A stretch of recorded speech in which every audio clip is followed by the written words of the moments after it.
गई।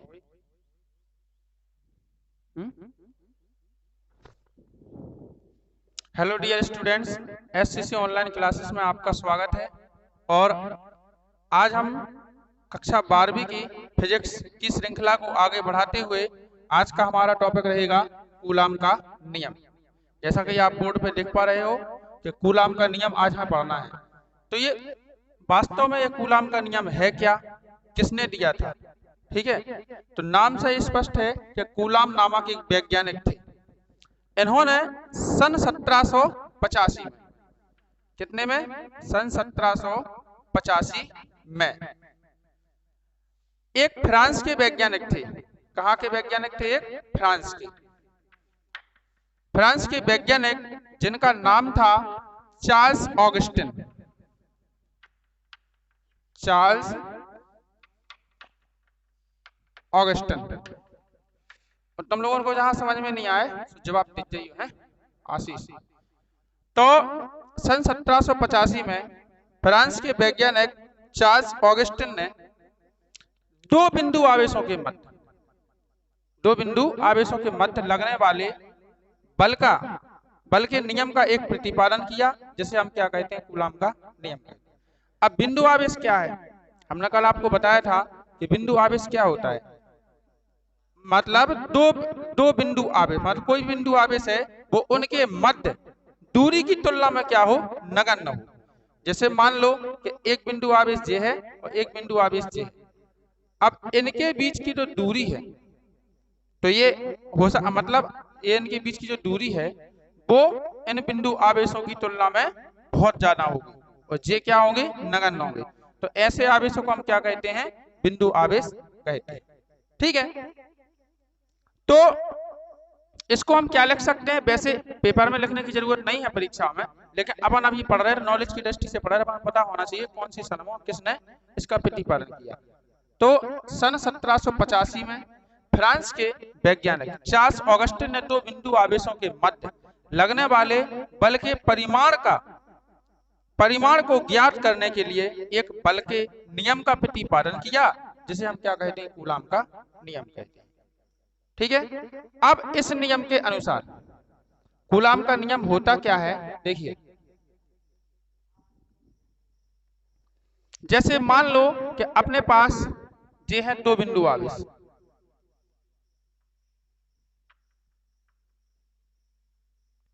ये अपने पास दो बिंदु आवेश, सही से नहीं मान रहे।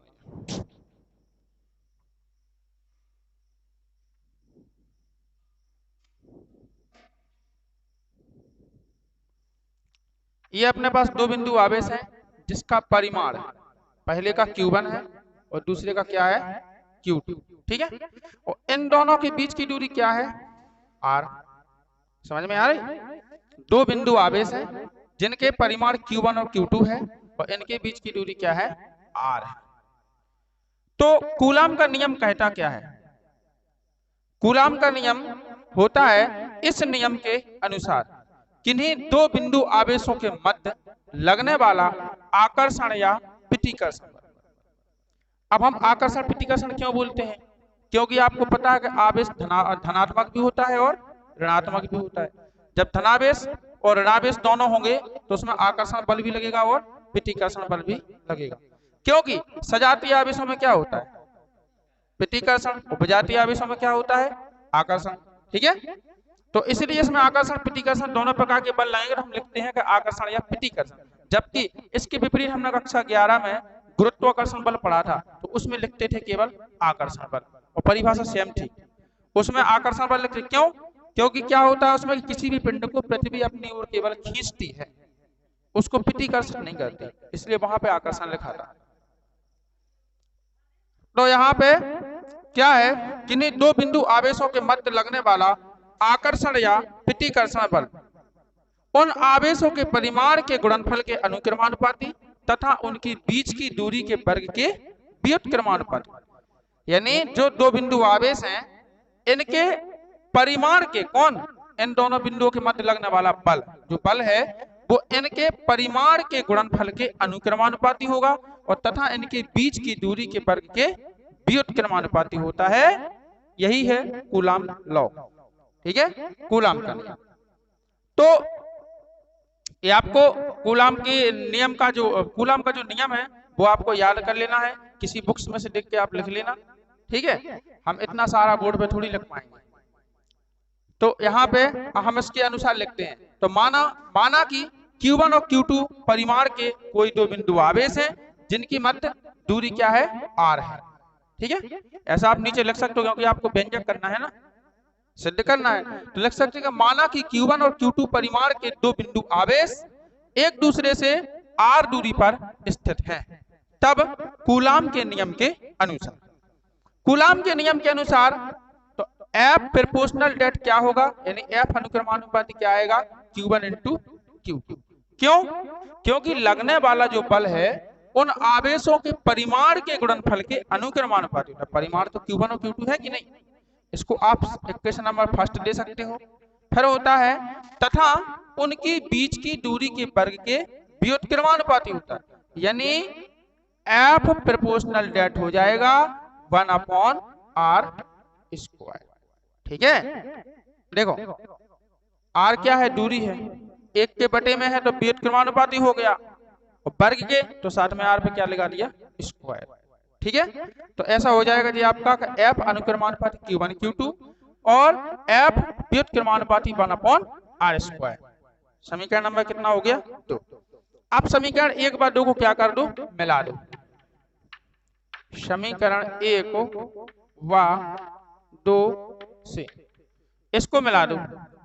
अब जब मिलाएंगे तो क्या बनेगा आपका, F प्रोपोर्शनल डेट आएगा Q1 Q2 upon r square.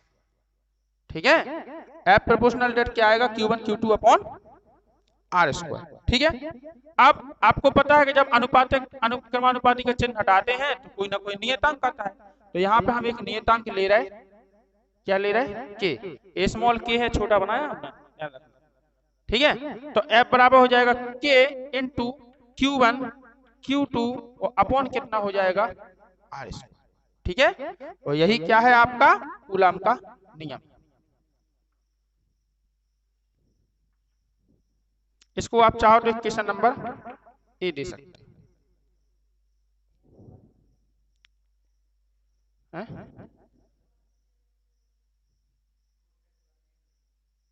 Newton बल है ना, तो न्यूटन में आया ना जी, न्यूटन लिखा, यहाँ नहीं लिखो, बाहर लिख दो, बल है ना, तो इसको न्यूटन में लिखना। अब देखिए जहां, अब आप इस k के बारे में बता सकते हो, नीचे आपको लिखना पड़ेगा जहां k एक अनुपातक नियतांक है। ठीक है, जो आवेशों की प्रकृति, जो माध्यम की प्रकृति पर क्या करता है, निर्भर करता है, जो माध्यम की प्रकृति पर और मात्रकों पर निर्भर करता है, ये आप लिख सकते हो। क्योंकि कौन सा माध्यम है, कौन से मात्रक में, SI पद्धति में कि CGS पद्धति में, ठीक है, उसके ऊपर ये डिपेंड करता है। और इतना भी ना लिखना हो तो मत लिखना, सीधा लिख देना कि जहां k एक अनुपातक नियतांक। ठीक है, जो माध्यम की प्रकृति और मात्रकों की पद्धति पर निर्भर करता है, ये लिख दो तो अच्छी बात है।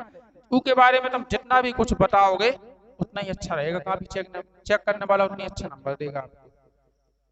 तो यहां तक कूलाम का नियम हो गया। अब चलिए अब देखते हैं हम क्या के ये कौन कौन सी पद्धतियों में के का मान क्या क्या होता है, ये देखना हमें। तो हम यहाँ पे देखते हैं सबसे पहले कौन सी, SI पद्धति में। ठीक है, SI पद्धति में, ठीक है, यह है आपका SI पद्धति। अब SI पद्धति में भी कितनी, दो चीजें रहेंगी। जब जैसे दो बिंदु आवेश है तो जब इन दोनों के मध्य क्या हो, वायु या निर्वात हो, वायु या निर्वात हो। ठीक है, निर्वात का मतलब है कि जहां पे कुछ भी उपस्थित ना हो वायु के अलावा, वही निर्वात कहलाता है। ठीक है, तो इन दोनों बिंदु आवेशों के मध्य जब वायु निर्वात हो, और वायु निर्वात में ज्ञात करने के बाद, और जब इन दोनों बिंदु आवेशों के मध्य कोई परावैद्युत माध्यम हो। अब परावैद्युत माध्यम में क्या आ सकता है, जैसे कागज है, कांच है, प्लास्टिक है ना, जे अन्य माध्यम को हो, और जब जे ना हो तो फिर क्या हो जाए, उसमें वायु या निर्वात कहलाता है। तो एसआई पद्धति में देखिए, एसआई पद्धति में लिखेंगे हम जब दोनों बिंदु आवेशों के मध्य बिंदु आवेशों के मध्य वायु या निर्वात हो। ठीक है, जब दोनों बिंदु आवेशों के मध्य क्या हो, वायु या निर्वात। ठीक है, तब के बराबर क्या होता है, हमने के नियतांक लिया ना, इसके बराबर क्या होता है, तब के बराबर होता है 1/4 पाई एप्सिलॉन 0। ई जैसा बना, इसको एप्सिलॉन बोलते हैं, और जे संकेत में 0 तो एप्सिलॉन 0 बोल रहे, एप्सिलॉन नॉट बोल रहे। ठीक है, एप्सिलॉन नॉट। तब क्या होता है, के बराबर 1/4 पाई एप्सिलॉन 0 नॉट। ठीक है, तो समीकरण कितने से कर दो, ए से, के का मान रख दो समीकरण ए से, तो ये बन जाएगा आपका एफ बराबर के स्थान पर क्या लिखना है, 1/4 पाई एप्सिलॉन 0 और इंटू हो जाएगा आपका Q1 Q2 अपॉन R²। ठीक है, तो समीकरण नंबर कितना है, बी। ये हो गया था, इसको ले दो बी।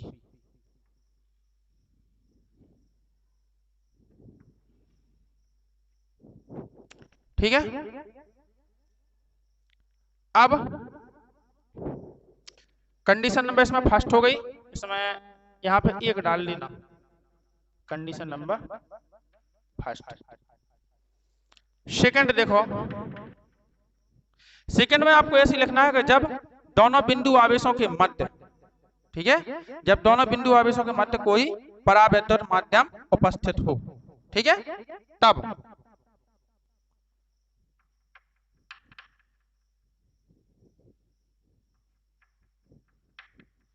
जब दोनों बिंदु आवेशों के मध्य कोई परावैद्युत माध्यम उपस्थित हो, तब के बराबर क्या होता, बोलो, के बराबर होगा 1/4 पाई और इंटू के। ठीक, जे होगा। तो मतलब जे के, या फिर इसको ऐसा भी लिख सकते हैं, कोनो बुक्स में ऐसा दिया गया है कि यहाँ पे के नहीं दिया जाता है। ठीक है, इतना के नहीं ना हो जाता, तो एप्सिलॉन 0 में जो 0 है ये हटा देते हैं, केवल लिख देते हैं एप्सिलॉन। क्या लिख देते, केवल एप्सिलॉन, बस। किसी किसी बुक्स में होता है कि केवल एप्सिलॉन लिख देते हैं। तो आपको मतलब चिंता नहीं करना है, घबराना नहीं कि उसमें ऐसा बताया सर ने, ऐसा बताया। चाहे आप एप्सिलॉन 0 के लिख दो और चाहे केवल के हटा के एप्सिलॉन लिख दो केवल। ठीक है, लेकिन फिर 0 नहीं लगेगा, तो कैसा पता चलेगा कोई माध्यम है, फिर वायु निर्वात वाला नहीं हो जाएगा। एप्सिलॉन 0 लगा है तो वायु निर्वात में, और केवल एप्सिलॉन लिखा है तो वो हो जाएगा किसी अन्य परावैद्युत माध्यम। ठीक है, तो चलिए रखिए मान, समीकरण कितने से, ए से, यही में रखना है आपको, है ए में रखना है। एफ बराबर कितना होगा, 1/4 पाई एप्सिलॉन 0 के। ठीक है, और इंटू कितना हो जाएगा, Q1 Q2 अपॉन R²।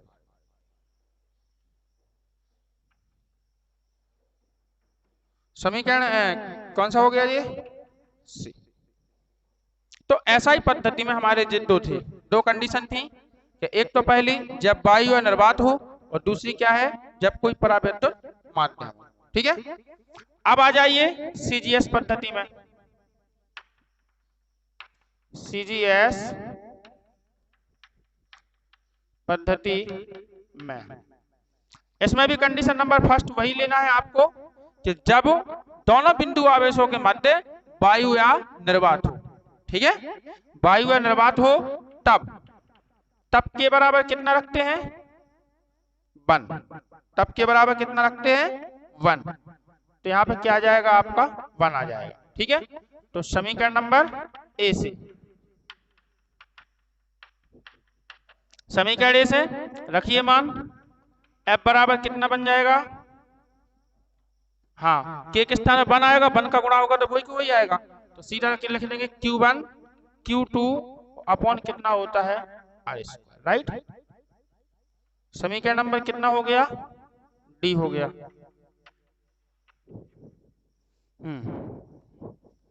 अब फिर दूसरी कंडीशन इसमें भी सीजीएस में आपको लिखना है जब दोनों बिंदु आवेशों के मध्य कोई अन्य माध्यम या परावैद्युत माध्यम उपस्थित हो, तब के बराबर क्या होता है 1 अपॉन के, तब के बराबर आएगा आपका 1 अपॉन के।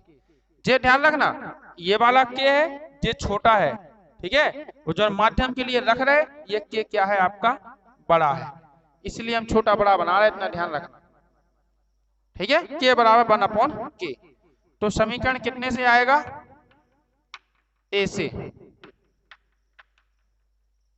समीकरण ए से आएगा तो एफ बराबर क्या रखेंगे अपन 1 अपॉन के इंटू जे आएगा Q1 Q2 अपॉन कितना हो जाएगा R स्क्वायर। ठीक है, और चाहे आप ऐसा कर दो कि इसका गुणा कर दो तो यहाँ पे आएगा Q1 इंटू Q2 अपॉन के R स्क्वायर, ऐसा आ जाएगा। ठीक है, यहाँ पे जगह नहीं, हम अब डायरेक्ट लिख के बताया आपको, ऐसा आएगा Q1 Q2 अपॉन के R स्क्वायर। स्मॉल था कैपिटल कर दिया, सॉरी। ये समीकरण नंबर कितना हो गया ई। ये है आपका कूलाम का नियम। समझ में आया? यदि कहीं पे कोई प्रॉब्लम हो तो बताओ, है कोई दिक्कत नहीं है ना? चलिए अब इसमें थोड़ी चीजें देखना है कि जो एप्सिलॉन 0 आया है ना, इस एप्सिलॉन 0 का मात्रक क्या होता है और एप्सिलॉन 0 का विमीय सूत्र क्या होता है। ये पेपर में पूछा जाता है बार बार, कई बार ऑब्जेक्टों में पूछा गया है कि एप्सिलॉन 0 का मात्रक बताओ, एप्सिलॉन 0 का विमीय सूत्र बताओ, तो वो भी अपन देख लेते हैं। ठीक है, चलिए ये सब रब करें।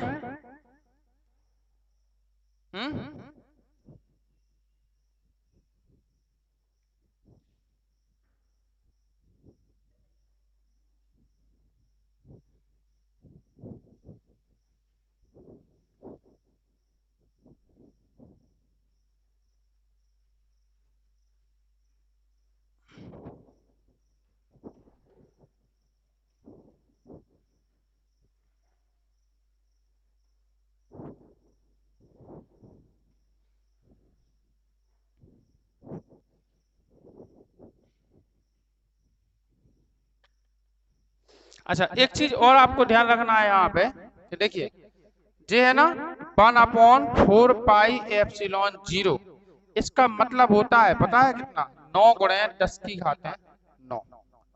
ये चीज आपको ध्यान रखना है, नोट कर लेना है। ठीक है, ये होता है आपका 9 गुणे 10 की घात 9, ये संख्यात्मक मान है 1/4 पाई एप्सिलॉन 0 का। हर चैप्टर में आपके काम आएगा, न्यूमेरिकल में आपके काम आएगा, तो ये आपको मान रखना। दूसरी चीज, ये एप्सिलॉन 0 का संख्यात्मक मान कितना होता है 8.854 है ना, 8.854 गुणे 10⁻⁻12 ये होता है एप्सिलॉन 0 का मान, संख्या मान। तो ये दो चीजें आपको ध्यान रखना है, आप तभी न्यूमेरिकल कर पाओगे, ये आपको रखना पड़ेगा वहां पे। ठीक है, 1/4 पाई एप्सिलॉन 0 का मान होता है 9 गुणे 10 की घात 9, और ये होता है एप्सिलॉन 0 का संख्या मान होता है 8.854 गुणे 10⁻⁻12। तो ये दो चीजें नोट कर लो। अब आते हैं हम एप्सिलॉन 0 के मात्रक पर।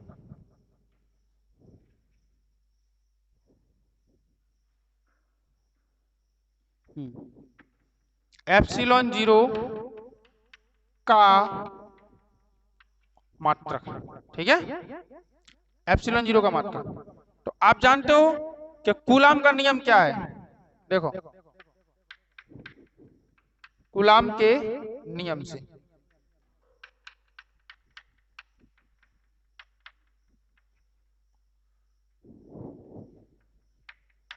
कूलाम के नियम से F बराबर क्या होता है 1/4πε0 Q1 Q2 अपॉन क्या आएगा R²।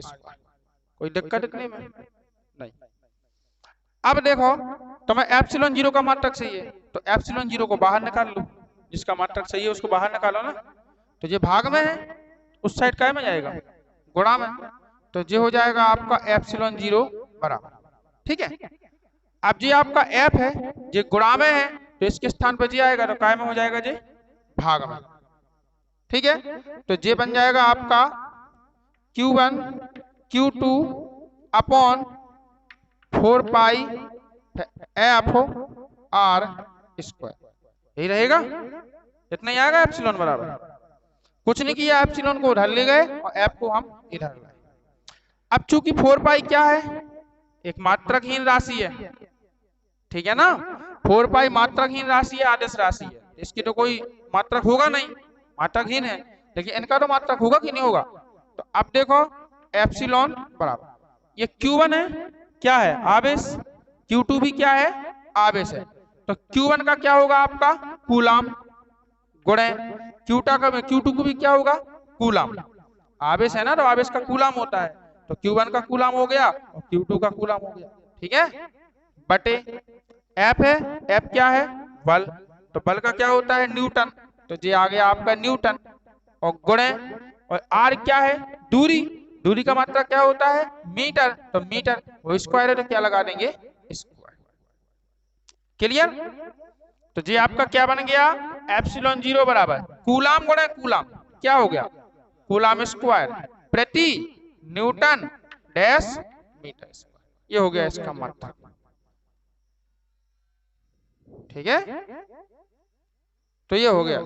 यदि आपको सीजीएस मात्रक लिखना है तो सीजीएस मात्रक क्या कूलाम का तो कूलाम ही रहेगा, न्यूटन का क्या होता है न्यूटन का हो जाएगा डायन, हो गया होगा कि नहीं, न्यूटन का डायन हो जाएगा और मीटर का हो जाएगा सेंटीमीटर स्क्वायर। ठीक है, तो कोई दिक्कत नहीं है, केवल ऐसा ही मात्रक सीख लो, सीजीएस की कोई जरूरत नहीं।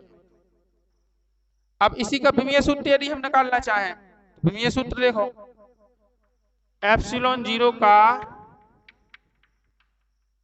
विमीय सूत्र, एप्सिलॉन 0 का विमीय सूत्र देखिए क्या है, यही से निकाल लो, कहां से ये वाला। ठीक है, ये देखो Q1 है और ये भी Q2 है, यानी दोनों क्या है आवेश, तो Q1 का क्या होगा आपका 80 होगा, होगा कि नहीं होगा। फिर देखो Q2 का भी क्या होगा 80 होगा,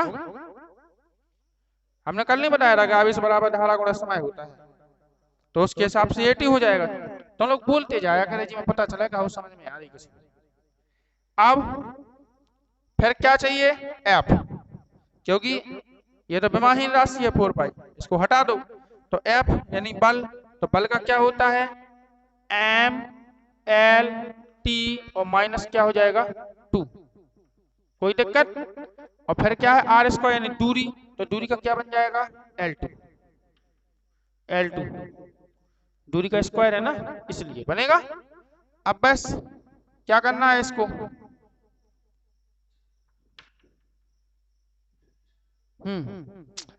ए का ए में गुणा होगा तो क्या बन जाएगा A2, T का T में हो जाएगा तो क्या हो जाएगा T2 बटे M जो का तो रहेगा, L का L2 में होगा तो क्या आ जाएगा L3 आएगा, और T-2 आपका जो का तो रहेगा, राइट।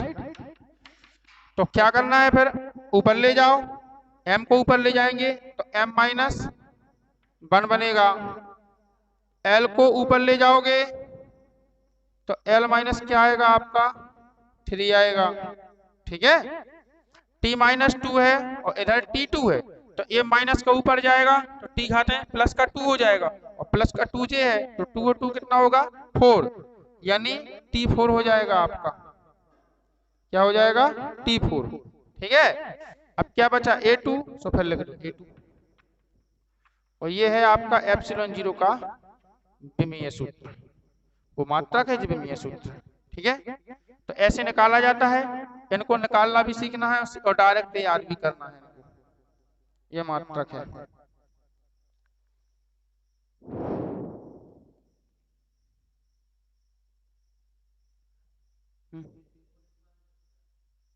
नहीं, अलग अलग घात।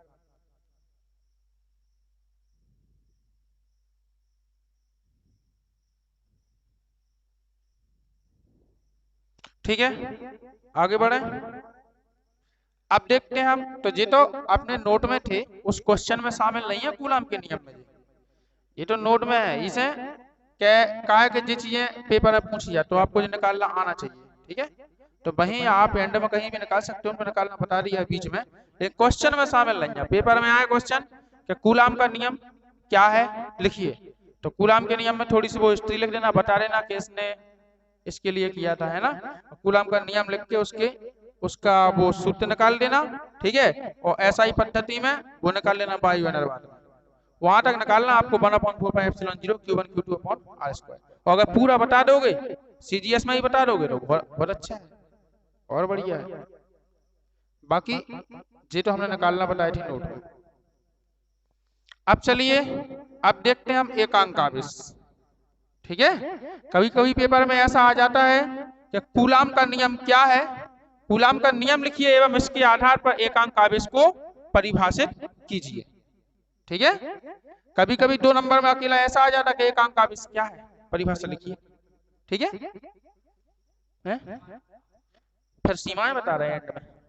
एकांक आवेश निकल जान दो पहले, एकांक आवेश के 12 ही सीमाएं लिखें।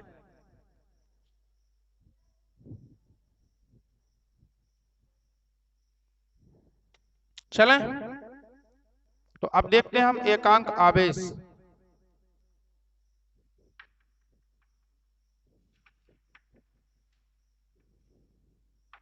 एकांक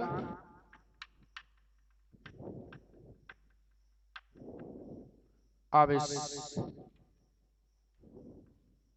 ठीक है, पेपर में ऐसा आएगा, कूलाम का नियम लिखिए एवं सिद्ध कीजिए तथा इसके आधार पर एकांक आवेश को परिभाषित कीजिए। ऐसा इकट्ठा आ सकता है, या फिर ऐसा आएगा, कूलाम का नियम लिखिए एवं सिद्ध कीजिए तथा इसकी सीमाएं लिखिए। मतलब कुछ भी आ सकता है, तो आपको टॉपिक बाय टॉपिक पढ़ना है आपको। ठीक है, कुछ भी आ जाए, पढ़ना है पूरा। तो यहाँ पे लिखेंगे हम क्या? कूलाम के नियम से। कूलाम के नियम से परिभाषा बनाने का तरीका बता रहा है, कैसे बनती है परिभाषा वो देखना है आपको। कूलाम के नियम से, कूलाम के नियम से तो F बराबर कितना हो जाएगा? F बराबर हो जाएगा आपका 1/4πε0 into Q1 Q2 upon R square. इसी को लेके चलना है हमेशा, जहां भी कूलाम का नियम लगेगा ये सूत्र लिखना है वायु निर्वात वाला, ऐसा ही पद्धति में इसी को लेके चलना है। ये लिख दिया, इसको इक्वेशन नंबर कितना दे दो? फर्स्ट दे दो। ठीक है, अब आपको लिखना है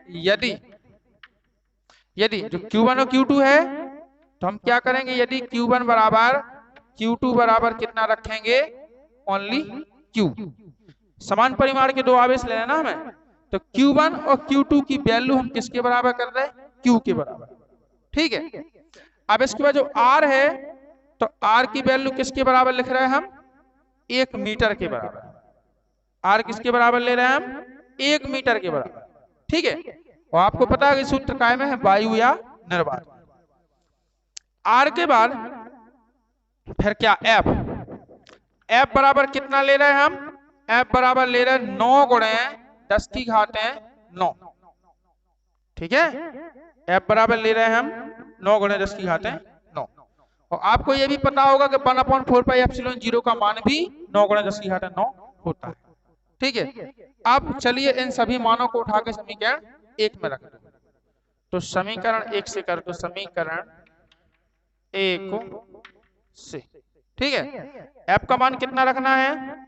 9 गुणे 10 की घात 9 बराबर 1/4πε0 का मान भी कितना होता है 9 गुणा 10 की घात 9 फिर इंटू Q1 Q2 का मान क्या लिखा है अपना Q इंटू Q दोनों के स्थान पे Q लिखना है ना Q के बराबर किया है और R के स्थान पे क्या लिखेंगे 1 और 1 का क्या कर देंगे स्क्वायर स्क्वायर 1 का ठीक है। अब देखो 9 गुणा 10 की घात 9 से 9 गुणा 10 की घात 9 कट गए कैंसिल आउट हो गए दोनों गुणा में है। अब इधर क्या बचा Q का गुणा Q में करो Q एकम Q का गुणा Q में करोगे Q स्क्वायर ठीक है और 1 का वर्ग एक ही होगा 1 का इधर गुणा होगा एक ही आएगा तो ये आएगा आपका सीधा Q स्क्वायर और बराबर कितना आएगा 1 ठीक है। तो Q बराबर कितना आएगा √1 तो Q बराबर कितना हो जाएगा केवल 1 रूट लगाओ उसको आपको लगाना आप लगा लो नहीं लगाना नहीं लगाओ कोई बात नहीं प्लस माइनस में इसलिए लगाते Q का मान प्लस में भी हो सकता है माइनस में भी हो सकता है रूट लगाते तो मैं लगाना हूं लगा लेना नहीं लगाना से कोई दिक्कत नहीं है जरूरी नहीं है क्योंकि देखो ना अपन सवाल थोड़ी कर रहे हैं यहाँ तो अपन डेरिवेशन निकाल रहे का नहीं। तो देखो Q का है आवेश आवेश का मान 1 कूलम निकला इसी को एकांक आवेश कहते हैं।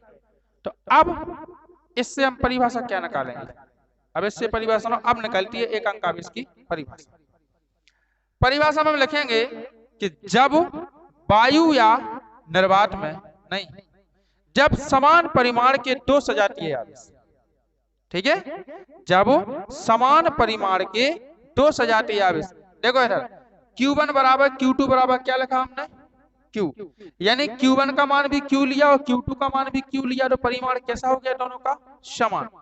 तो जब दो समान परिमाण के और जब समान आवेश हो तो उसको क्या बोलते हैं सजातीय और अलग अलग आवेश हो तो क्या बोलते हैं विजातीय ठीक है तो उसको सजातीय बोलेंगे। तो जब दो समान परिमाण के दो सजातीय आवेश वायु या निर्वात में देखो सूत्र कहां से आया है वायु या निर्वात में एक दूसरे से 1 मीटर की दूरी पर स्थित होने पर ठीक है 1 मीटर की क्योंकि हमने m बराबर कितना लिया 1 मीटर r बराबर तो 1 मीटर की दूरी पर स्थित होने पर एक दूसरे को 9 गुणे 10 की घात 9 न्यूटन के बल से प्रतिकर्षित करें। f का मान कितना लिया 9 गुणे 10 की घात 9 और प्रतिकर्षित करे क्यों क्योंकि आप देख रहे हो समान परिमाण की आवेश तो लेकिन दोनों सजातीय है यानी दोनों प्लस में है इसलिए प्रतिकर्षित करेंगे। तो एक दूसरे को 9 गुणे 10 की घात 9 न्यूटन के बल से प्रतिकर्षित करे तो ऐसा आवेश एकांक आवेश कहलाता है। समझ में आ गई परिभाषा बहुत सिंपल है जब समान परिमाण की दो सजातीय आवेश एक दूसरे से 1 मीटर की दूरी पर स्थित होने पर एक दूसरे को 1 न्यूटन 9 गुणा 10 की घात 9 न्यूटन के बल से प्रतिकर्षित करे तो प्रत्येक आवेश एकांक आवेश कहलाता है। क्लियर तो ये है इसकी एकांक आवेश की परिभाषा ठीक है। अब इसमें बचा है कूलाम के नियम की सीमाएं चलो वो देख लेते हैं। तो इस प्रकार से बेटा कूलाम का नियम अपना खत्म हुआ और एकांक आवेश की परिभाषा भी हमने बता दी पूरी बन गई। इसी से बनाना है आपको यदि जैसे 2 नंबर में आ जाए 1 नंबर में आ जाए कि एकांक आवेश की परिभाषा लिखो तो मात्र परिभाषा लिखना है ठीक है। अगर वो कहें 4-5 नंबर में क्वेश्चन आ जाए वो कहें कूलाम का नियम लिखिए सिद्ध कीजिए एवं इसके आधार पर एकांक आवेश की परिभाषा दीजिए तो फिर आपको पूरा वो लिखना पड़ेगा पूरा ये लिखना पड़ेगा। वो तो क्वेश्चन पर डिपेंड करता है कि क्वेश्चन कैसा पूछ रहा है। मान लो केवल 3 नंबर में कह दे कि एकांक आवेश क्या है परिभाषित कीजिए तो फिर आपको यही से स्टार्ट करना पड़ेगा लिखना और फिर लास्ट में परिभाषा तभी तो 3 नंबर मिलेंगे क्या फ्री में मिल जाए एक परिभाषा लग रहा 3 नंबर थोड़ी मिले तो वो क्वेश्चन पर डिपेंड करता है ठीक है। चलिएगा अब देखते हैं हम कूलाम के नियम की सीमाएं। तो कूलाम के नियम की सीमाएं मतलब ये कूलाम का नियम कहां तक सीमित है। सीमाएं का मतलब ये होता है कूलाम का नियम कहां तक सीमित। तो पहली सीमा क्या होती है कि यह केवल बिंदु आवेशों के लिए सत्य होता है। कूलाम का नियम बिंदु आवेशों के लिए क्या होता है सत्य होता है केवल बिंदु आवेश के लिए है इसके अलावा और किसी के लिए भी नहीं। पहला हो गया। और दूसरा क्या है? हाँ, यह नियम केवल स्थिर आवेशों के लिए सत्य है, गतिमान आवेशों के लिए नहीं। आप सोचो कि यदि कोई आवेश गति कर रहा है तो उसके लिए हो जाए तो नहीं, ये केवल स्थिर आवेशों के लिए ही लगता है कूलाम का नियम। तो पहला क्या हो गया? यह केवल बिंदु आवेशों के लिए सत्य है। दूसरा क्या हो गया? यह केवल स्थिर आवेशों के लिए सत्य है। और तीसरा क्या है?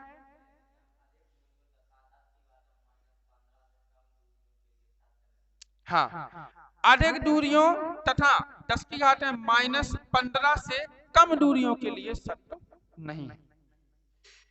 मतलब 10 की घात -15 अगर इतनी दूरी है तो किसी के लिए सत्य है, ना इससे ज्यादा के लिए सत्य हो, ना इससे कम के लिए।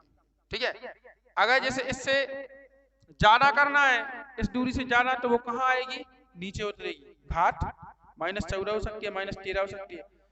और यदि इससे छोटा चाहिए अपन को तो ऊपर जाएगी, जाना चाहिए तो नीचे घात, और कम चाहिए तो ऊपर। ठीक है, तो ये कूलाम के नियम की सीमाएं बुक्स में से देख के आप लोग लिख लेना।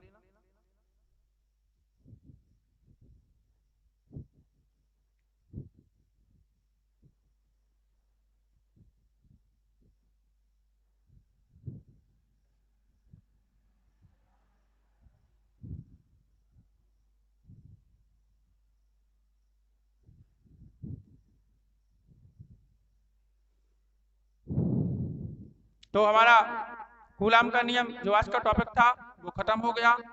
उसको आप जरूर पढ़ें, बार बार देखें, समझें और परीक्षा के बेहतर से बेहतर तैयारी करें। ठीक है, और यदि आपको हमारा वीडियो अच्छा लगा हो तो लाइक जरूर करें, कमेंट करें, और हमारे चैनल को सब्सक्राइब जरूर करें, बेल आइकन प्रेस करें ताकि आने वाले सभी नोटिफिकेशन आपके पास आते रहें। और इस वीडियो की लिंक ज्यादा से ज्यादा बच्चों को शेयर करें ताकि आपके एक शेयर से सभी बच्चों का भला हो सके। जय श्री राम।